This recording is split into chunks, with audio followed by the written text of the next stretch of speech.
Hello guys, আসসালামু আলাইকুম। কেমন আছেন সবাই? আশা করছি সবাই অনেক ভালো আছেন। আমিও আলহামদুলিল্লাহ খুব ভালো আছি। এখন বাজে অলমোস্ট ৫টা আর আমার মেয়ে আজকে সকাল থেকে বলছিল যে আম্মু আমি ডাব খেতে চাই।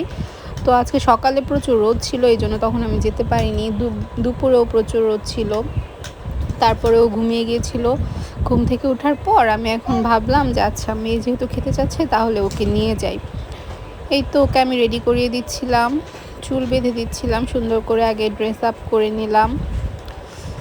খুবই দুষ্ট, ও একটা মিনিটও স্থির থাকছিল না। দেখতে পাচ্ছেন ভিডিওতে বারবার ওর চুল এলোমেলো হয়ে যাচ্ছিল আর আমি বারবার চিরুনি দিয়ে ঠিক করার চেষ্টা করছিলাম।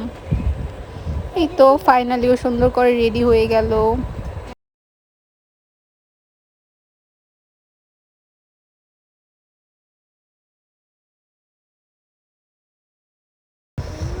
এরপরে আবার আমার মনে হলো যে ওকে তো ক্রিম দিতে হবে।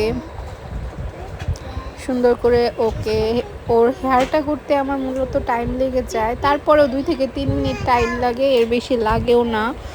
হেয়ারটা সেট করার পর ওকে আমি একটু সুন্দর করে ক্রিম দিয়ে দিচ্ছিলাম আর এদিকে ও ক্যামেরা দেখে খুব ঢং করছিল।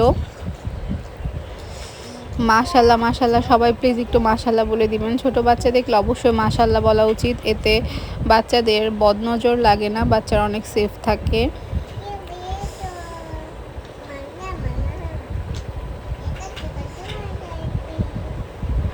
ও নিজে নিজেই সব করতে চায়, এখনই নিজেই রেডি হতে চায়, ক্রিম মাখতে চায়। আমি দিই মাঝে মাঝে, কিন্তু এখন আমার যেহেতু তাড়া ছিল, আবার সন্ধ্যা হয়ে যাবে, তাই নিজেই করে দিলাম। এরপর এই যে দেখুন, আমার মেয়ে কিন্তু প্রচুর পরিমাণে সেলফ ডিপেন্ড। ও বের হয়ে গেছে, একা একা হাঁটছিল, কারণ ও বুঝতে পারছে যে ও ডাব খেতে চেয়েছে, ওর ডাবটা এখনও পাবে। ও খুব খুশি ছিল। হাঁটতে হাঁটতে হঠাৎ ও আমার সাথে একটু ঢং করতেছিল যে ও বসে পড়েছে। ওকে আমি ডাক দিব আর ও দৌড় দিবে, এটা ওর সবসময়ের খেলা। এই যে আমরা রাস্তায় মামে হেঁটে হেঁটে যাচ্ছিলাম হাত ধরে। এরপর ও একটু মুখের অঙ্গভঙ্গি দেখাচ্ছিল সবাইকে। খুবই দুষ্ট আমার মেয়েটা, মাশাল্লাহ। ওকে আমি বারবার বলতেছিলাম আরেকবার করো মা, আর ও আমার ঠোঁটটা ওইরকম করে করে দেখাচ্ছিল সুন্দর করে। মাশাল্লাহ, এত কিউট লাগছিল আমার নিজের কাছেই।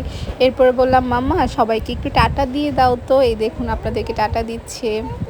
যেতে যেতে হঠাৎ করে একটা দোকান সামনে পড়লো, আর দোকান দেখলে ওর মাথা ঠিক থাকে না। ও শুধু শুধু একটা করে সেন্টার ফ্রুট সেন্টার ফ্রেশ কিনবে, খাবে না, খুলে ফেলে দিবে।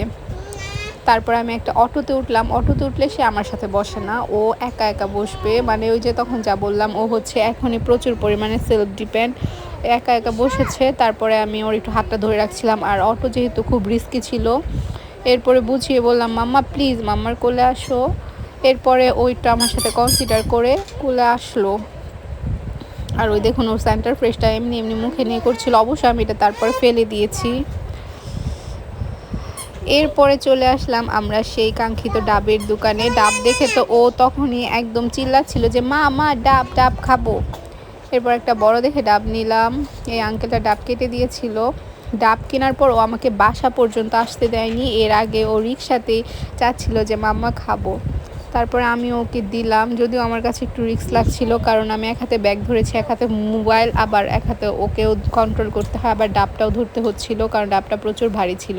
কিন্তু মেয়ে চাচ্ছে, এখানে তো না করা যায় না। তার উপর আজকের ওয়েদারটা ছিল জোস, একদম রিক্সা দিয়ে ঘোরার মতো। হালকা হালকা বাতাস ছিল, কোনো রোদ ছিল না, খুবই সুন্দর ওয়েদার। এরকম ওয়েদারে আমি প্রায় আমার মেয়েকে নিয়ে এমনি এমনি রিক্সা দিয়ে ঘুরে বেড়াই, কারণ আমার মেয়ে আমার হচ্ছে বেস্ট পার্টনার বলতে পারেন, বেস্ট ফ্রেন্ড বলতে পারেন। আমরা দুইজন একসাথে খুব এনজয় করি আমাদের লাইফ। এই তো তারপর আমরা বাসায় চলে যাচ্ছি। Thank you.